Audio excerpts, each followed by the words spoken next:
Hello guys, Ryan Ho back with another video. Today we have the Rapoo VT3 Pro Max. I think everything sounds like an iPhone now. It's like iPhone 16 Pro Max, but really this mouse is really good. The first time I used it, I jumped into hard mode bots on Valorant and shooting at the fastest speed, highest armor, and I honestly hit 21 on my first try. Well, I guess my second try, and that was pretty impressive. But then after 5 minutes, I was able to hit 23, which is pretty insane for a guy who just put on this mouse. And then I was also using the Logitech G604 mouse pad, which is kind of like a generic kind of Logitech mouse pad. Some people think it's not very good, and I was able to hit that much with a mouse pad like that. So honestly, my first impression with this mouse was already really good. And then I jumped in the game, and honestly, I feel like this mouse is actually better for me personally than the one I just reviewed, the Logitech Dex. Logitech Dex, I just keep scoring just a little bit lower and not as consistently as I did on this one. So I think that's pretty impressive.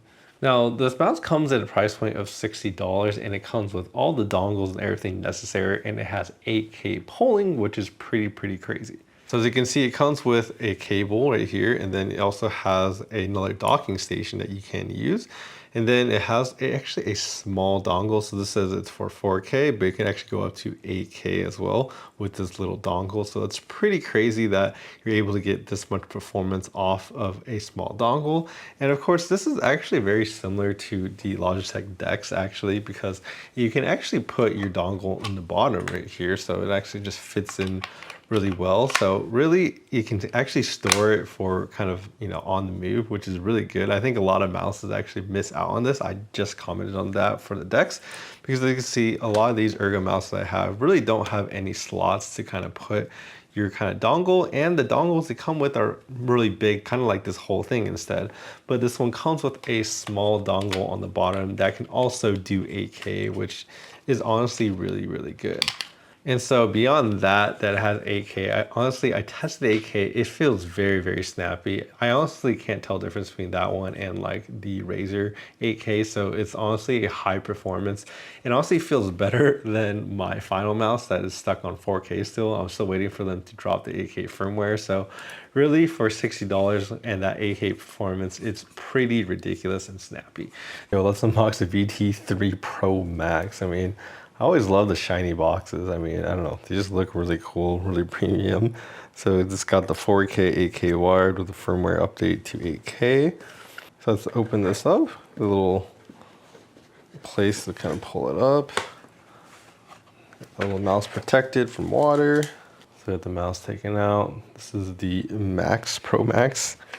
So you have a dongle where you can essentially kind of load your 4K, and then you can plug it into your desk, so it's kind of closer to the dongle if you want to, if you're playing on PC. If you're playing on laptop, you probably don't really need it. And then of course they have this nice, it reminds me of the Razer white cables, but it's a little bit more less stiff. But yeah, your 8K kind of a cable as well. And then we got some grips over here for feet.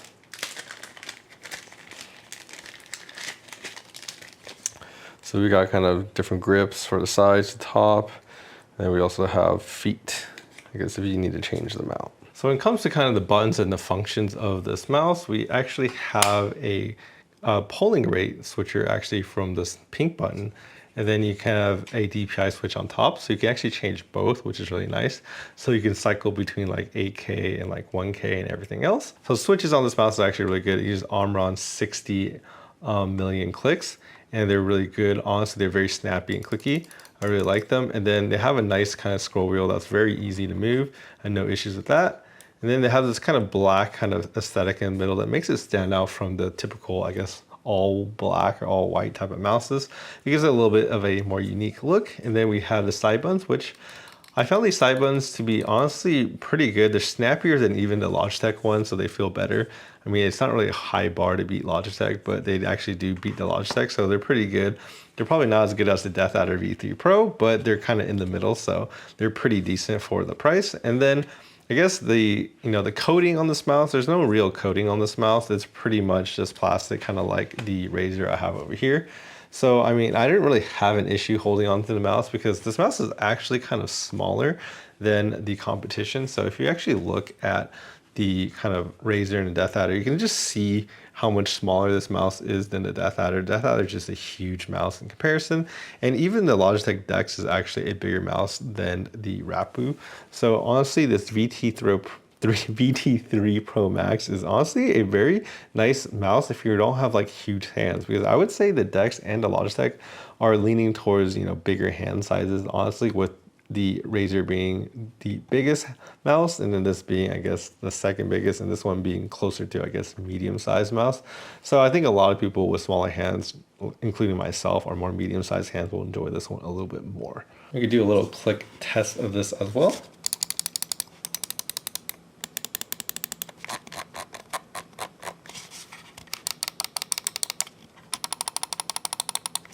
All right, so seeing the mouse side by side, you can see that the Death Adder is definitely the biggest and the widest mouse for sure. It's made for the biggest hands. And the height-wise, actually, I feel like they're very close, honestly, with the Pro Max might be actually even taller on the highest point, which is surprising. And then, well, I guess higher than the Death Adder, but the Dex is actually even taller. And that's the thing I noticed the most about kind of using the Dex and going to the Pro Max is just this height right here, where you can definitely have more palm contact on the Logitech, but I actually like the shape of the Pro Max a little bit more, simply because I can kind of fit my hand a lot better because of just the size and the shape. I mean, here's an example. If you can see the front of my hand, and it basically covers to the front of the mouse.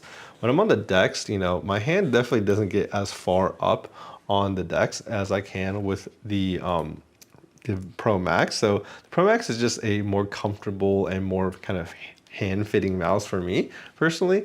And then obviously the Death Adder is just like, honestly, just too big for me, but I can still play with it, but you know. So if we take a look at the side profile of the mouses, you can definitely see the difference in the height and the way they're contoured, with, you know, the Death Adder being the flattest, with the Pro Max and the Logitech both having kind of that swoop. So if you actually look, they definitely have that kind of ergonomic flair to it on your kind of thumb. It kind of, you know, gives it a little bit more of that indentation in there. But then the left side, you can see that Superlight definitely has a little bit more of a kind of dip right here, versus this one is more flat. So yeah, it's just a little bit difference in how they're kind of doing their ergonomic shape. And then if you kind of look at the other side, you kind of see kind of that kind of curve and how they kind of dip. With, I think the Death Adder has the, I guess, the least aggressive, with this one having a pretty aggressive dip.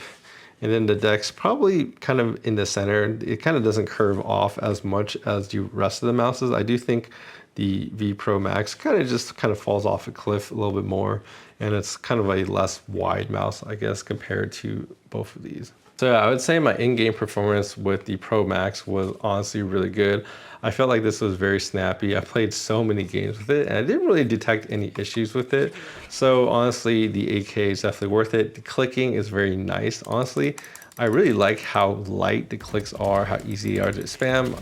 And then the scroll wheel really has nothing, you know, bad to say about it.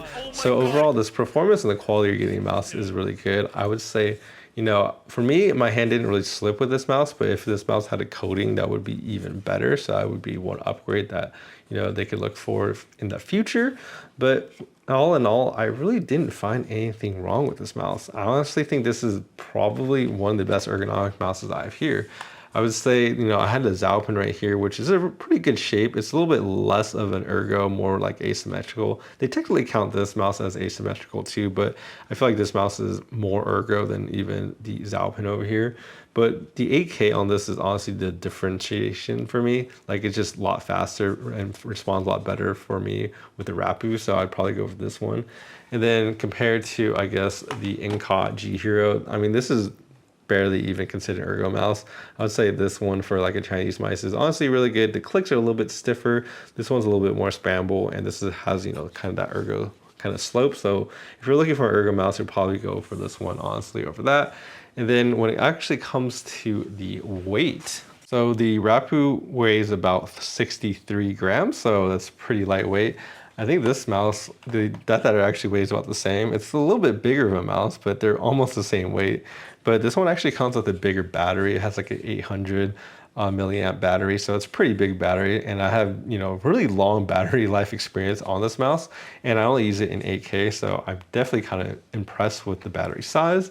And then we have the Logitech Dex, which is, you know, significantly lighter. It's actually a bigger mouse too, so it is lighter at, you know, about 6 grams lighter. So it is a little bit of a lighter mouse, but honestly, all these mouses are pretty light compared to the kind of old standard. And then of course, you know, you have like the ultralight mouses that are way smaller, but you know, I don't really think this mouse kind of counts in that category because of course, you know, it has all the kind of features it has. So software definitely has many different features. You have the overview, you can have different configurations saved, you can kind of choose your DPI. Then you can choose different keys and kind of assign them different buttons and do different macros if you want. Then this is probably the most useful thing. You can turn on motion sync and on and off. I actually don't remember turning on motion sync, to be honest. I think it's because I forgot to turn it off, but I would turn on the 8K, which is the, you know, the OTA type 8K. That's what I'd turn on. And then you can change your debalance settings. So I set mine to lowest for 1, and then the lift off as well to 1 second if you want kind of the fastest response time. And then you can do the macro editing, and then you can do the firmware updates, which is nice. And then that's about it. So in conclusion, I think this mouse is really good. It has pretty much the same portable benefits you get from the Logitech Dex that I talked so highly about, where you can put the dongle in the bottom, and you know, the dongle can actually do 8K for such a small dongle. So it's very compact, you can carry it around. It has those benefits, and you know, you can store it in the bottom. You can also change your DPI and your polling rate on the fly. So that's pretty nice. If you don't like software, you want to just do it like that. That's also a pretty good addition. And lastly, I think the actual performance, the 8K and everything is very snappy. Playing Valorant, I have no issues with this mouse. It honestly responds really quick, really fast. So it's actually a true 8K and it feels really, really good. I can attest to that. And so that kind of results in me giving this mouse, honestly, a thumbs up. It's a really good mouse for 60 grams or 63 grams, and it performs well, and it's only 60 bucks. You don't have to buy additional dongle or anything, versus, you know, the other kind of more popular brands, the Razer, which is, you know, $160, as well as the Logitech Dex is for $160. You can basically save yourself $100 and go for the Pro Max. So if you guys are interested in any of these, I'll be leaving links down below to buy them on Amazon and everywhere else. So anyways, I hope you guys enjoyed this video. Please like and subscribe down below, and I'll see you guys in the next video.